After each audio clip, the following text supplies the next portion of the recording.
ආයුබෝවන් හිතවතුනි. මිනිසෙකුගේ ආයු කාලය වයස අවුරුදු 80ක් 85ක් කියලා නිගමනය කරලා තියෙනවා. ඒ වුණාට මරණය අපේ ගෙදර දොරකඩ ළඟට මොන වෙලාවෙ එනවද කියලා අපි කවුරුම දන්නේ නැහැ. මොකද අද වෙන්නත් පුළුවන්, හෙට වෙන්නත් පුළුවන්. ඒ මරණය මොන විදිහද වෙයිද කියලාවත් අපි දන්නේ නැහැ. සමහර අපිට මහා මනිදි වෙන්නත් පුළුවන්.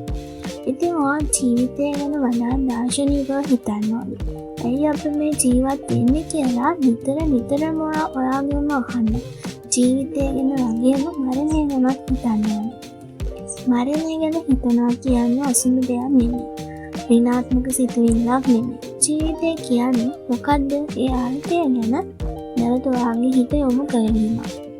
ඉතින් ඔයා මේ කාලේ අපිට හරින්න එපා. ඒ වගේ වැදගත් දෙයක් තමයි ඍණාත්මක මිනිස්සු ආශ්‍රය කරන එක නවත්තන්න ඕනේ. ඔයා ධනාත්මක මිනිස්සුන්ට අහුම් ගන්න. ඒ වගේම ඔයාගේ ධනාත්මක සිහින යථාර්ථයක් කරගන්න ගොඩාක් මහන්සියලා කැප වෙලා වැඩ කරන්න. විනෝදාත්මක දේවල් වල නිරත වෙන්න. පොත්පත් කියවන්න කාලය වෙන් කරගන්න. ඔයාට පුළුවන් ලෝකයේ විශිෂ්ට පුද්ගලයින්ගේ ජීවිත චරිත කතා කියවන්න. එතකොට ඔයාට මේ හරහා ආදර්ශ රසක් ලබා ගන්න පුළුවන්. තමන්ගේ පවුල සමගිය සමාදානය වර්ධනය කරගන්න ඉවහල් වෙනවා. ඉතින් මේ ගොඩක් දෙනෙක්ට නිතරම තරහ යනවා කියන්නේ දුර්වල පෞරුෂ ලක්ෂණයක්. ඉතින් මේ මරණය තුනදී අපි කිසිම දෙයක් අරගෙන යන්නේ නැහැ. කිසිම භෞතික දෙයක්. ඔයා කොයි තරම් සල්ලි යාන වාහන ඉඩකඩම් තිබ්බත් ඒ කිසිම දෙයක් අරන් යන්න බෑ. අපි යන්නේ හිස්සකින්. ඔයා ලස්සන ජීවිතයක් ගොඩනගා ගන්න ඕනේ. දානයට පවා අභියෝග කරන්න ඕනේ. ඔයාගේ ජීවිතයට මොනවද ඕනේ කියලා මුලින් ඔයා හිතන්න.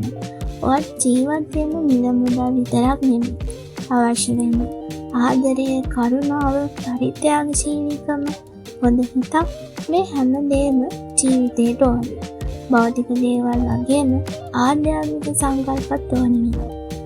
පුද්ගලික අභිලාෂයන් සපුරා ගන්නවා වගේම සමාජයට ඔයාගෙන් වෙන්න ඕන යුතුකම් වගකීම් අමතක කරන්න එපා. සෑම සාර්ථකත්වයක්ම අත්පත් කරගන්න පුළුවන් වෙන එතකොට. ඔයාගෙන්ම අහන්න ඕනි ප්‍රශ්නයක් තියෙනවා.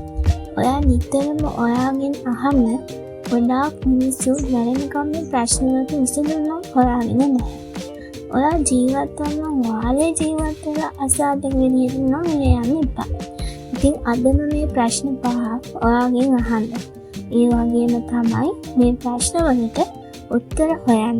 ඒ ගැන නිතර අහන්න. හිතන්න අද තමයි ජීවත් වෙන අන්තිම දවසේ කියලා. දැන් මේ ප්‍රශ්න ඔයාගෙන්ම අහන්න. ධනවත් වීමේ සිහිනයක් මට තිබුණාද? පරිපූර්ණ ජීවිතයක් මම ගත කළාද? මම හොඳින් ජීවිතය අධ්‍යයනය කළාද? මම ආදරෙන් පරිපූර්ණ මිනිසෙකු වුණාද? මේ ලෝකය වඩාත් ලස්සන කරන්න මම කළේ මොනවද?